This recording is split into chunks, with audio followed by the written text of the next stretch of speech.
नमस्कार. माझे पूर्ण नाव आहे रिया राजेंद्र भैसारे. माझ्या शाळेचे नाव आहे कर्मवीर विद्यालय अमिर्जा.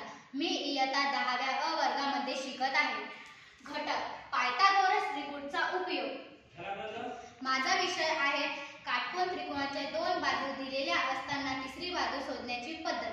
चला मग आपण तिसरी बाजू शोधण्याची पद्धत मी तुम्हाला सांगत आहे, तुम्ही बघूया. पायथागोरस त्रिकोण उंची 6 आणि पाया 8 आहे, तर कर्ण किती ते आपण काढूया. पहिल्यांदा पायथागोरस त्रिकोण ज्यांना कुणाला पाठ असेल त्यांना हा गणित सोडवायला सोपा जाईल. पहिल्यांदा आपण पायथागोरस त्रिकोण काढूया.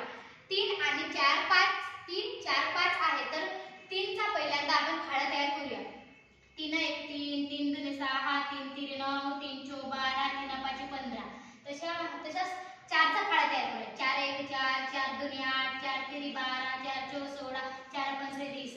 तसंच 5 चा खाडा तयार करूया. 5 1 5 5 2 10 5 3 15 5 24 5 5 25.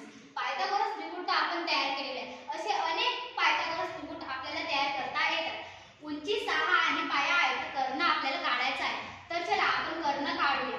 उंची 6 आणि पाया 8. जर 6 आणि 8 आहे, त्यांच्यामध्ये लहानात लहान अशी संख्या आपल्याला निवडायची आहे की त्यांचा 6 आणि 8 त्या संख्येमध्ये भाग गेला पाहिजे.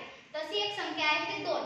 2 म्हणजे 6 चा पण भाग जाते आणि 8 चा पण भाग जाते. चला आपण भाग 2 बघूया. 2 6 बेक बे बेतून 4 बेतील 6. 3 वेळा खाडा म्हणल्यानंतर 6 चा भाग जातो 2 मध्ये.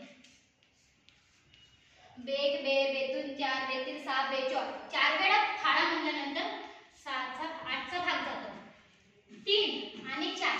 3 आणि 4 हा पायथागोरस त्रिकोण मध्ये आहे, तर 3 आणि 4 च्या नंतरची संख्या म्हणजे 5. जसं 6 आणि 8 मध्ये 2 चा भाग दिलं, तसंच 5 ला 2 ने आपल्याला गुणायचं आहे.